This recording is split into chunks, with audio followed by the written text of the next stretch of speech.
রাধে রাধে বন্ধুরা, তোমরা সবাই কেমন আছো? আশা করি ভালো আছো। দেখো, পটল আর আলু কেটে নিয়েছি আমি একদম লম্বা লম্বা করে। আর এখানে দেখো পেঁয়াজ কুচিয়ে নিয়েছি, আর এখানে 6টা ডিম নিয়ে নিয়েছি। একটা ডিম ফাটিয়ে ফেলেছি আমি।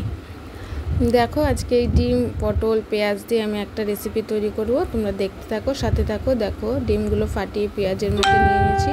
হ্যাঁ, একটা কথা অবশ্যই বলি যে পেঁয়াজের মধ্যে কিন্তু আগে থেকে আমি লবণ মিশিয়ে রেখেছিলাম যাতে পেঁয়াজটা নরম হয়ে যায়। এবার ডিমগুলো আমি কড়াইতে দিয়ে ভেজে নেব। দেখো, একটু তেল বেশি হয়ে গেছে, তেলটা উপরে উঠে গেছে। দেখো, এরকমভাবে আমি কিন্তু ডিমগুলো ভেজে নেবো। আমি শুধু ডিমে পেঁয়াজ দিয়েছি, তোমরা চাইলে এর মধ্যে কুচনো লঙ্কাও ধনেপাতাও দিতে পারো। দেখো, এখানে জিরে আর তেজপাতা ফোড়নে দিয়ে দিলাম। এবার আলুগুলো আমি ভেজে নেবো আগে, কারণ পটলটা নরম জিনিস, যার জন্য পরে দেবো। আর এখানে দেখো আদা রসুন পেঁয়াজ টমেটো সব আমি কাঁচা লঙ্কা সব পেস্ট করে নিয়েছি। আলুগুলো একটু ভাজা হয়ে গেছে। এবার আমি পটলগুলো দিয়ে নুন হলুদ দিয়ে তারপরে একটু ভেজে নেবো। দেখো, তোমরা চাইলে পটলটা ভেজে আগে থেকে তুলে রাখতে পারো, পরে যে আলুটা দিতে পারো, তোমাদের সেটা পছন্দ। আমি এইভাবে করেছি, তোমরা তোমাদের মতো করে করবে। দেখতেই পাচ্ছ, একদম নুন হলুদ দিয়ে ভালো করে আমি এটাকে ভাজা ভাজা করে নেব মিশিয়ে।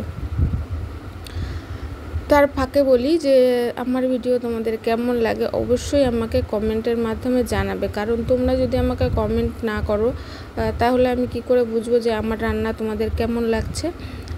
সবথেকে বড় কথা হচ্ছে, যারা আমাকে কমেন্ট করো বা আমার কাছে বিভিন্ন ধরনের রেসিপি দেখতে চাও, আমি চেষ্টা করি যে তোমাদেরকে বিভিন্ন রকমের রেসিপি করে দেখানোর। এর মধ্যে একজন আমাকে বলেছিল ফুচকা তৈরির রেসিপি করতে, তো আমি চেষ্টা করব যে যত তাড়াতাড়ি সম্ভব ফুচকা তৈরির রেসিপিটা তোমাদেরকে আমি দিই। তার থেকে বড় কথা, যারা এখনও পর্যন্ত আমাকে সাবস্ক্রাইব করোনি তারা অবশ্যই সাবস্ক্রাইব করে দেবে, আর বেল আইকনটা টিপে রাখবে আমার ভিডিও আসা মাত্রই তোমাদের কাছে যাতে নোটিফিকেশনটা পৌঁছে যায়।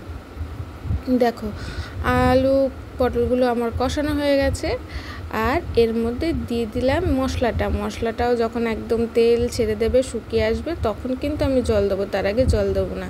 এখানে দেখতেই পাচ্ছ একদম কড়াইয়ের সাথে লেগে গেছে, তেল ছেড়ে দিয়েছে। মশলাটা কিন্তু একদম রেডি জল দেওয়ার জন্য। দেখতে পাচ্ছ কত সুন্দর কষানো হয়েছে। তোমরাও এইভাবে কষিয়ে নেবে, কিন্তু না হলে কিন্তু টেস্ট হবে না। তারপরে আমাকে বলবে না দিদি তোমার রান্না খারাপ। ঠিক আছে বন্ধুরা, দেখো আমি পরিমাণ মতো একটু জল দিয়ে দিলাম। জল দিয়ে এটাকে আমি ভালো করে ফুটিয়ে নেব, কিন্তু যতক্ষণ না আলুটা সেদ্ধ হয়ে যায়। আলুটা অবশ্য আমি ভেজে নিয়েছিলাম, ভালো করে সেদ্ধ হয়ে যাওয়ার কথা। দেখা যাক কতক্ষণে সেদ্ধ হয়, তোমরা সাথে থাকো আমার। ঠিক আছে বন্ধুরা, তরকারির ঝোল একদম এক থাল ভাত খাওয়ার হয়ে যাবে। দেখো, ঝোল ফুটে গেছে, আলুও সেদ্ধ হয়ে গেছে। এবার আমি ভাজার ডিমগুলো দিয়ে দেবো, দিয়ে আমি একটু গরম মশলা দিয়ে নামিয়ে নেব। তোমরা চাইলে এর উপরে একটু ধনেপাতা ছিটিয়ে দিতে পারো। আর এই রকমভাবে রেসিপি করলে আর কিচ্ছু লাগবে না। ডিম তো আমরা রোজই সেদ্ধ তরকারি করে খাই, আজকে একটু ভাজা দিয়ে দেখলাম আলু পটল দিয়ে তরকারি করে কেমন লাগে। তোমাদের রেসিপিটা কেমন লেগেছে অবশ্যই আমাকে কমেন্টের মাধ্যমে জানিও। আর যারা আমাকে ফেসবুকে দেখছো তারা অবশ্যই ফলো করে দেবে, আর চাইলে তোমরা ফেসবুকে সাবস্ক্রাইবও করতে পারো।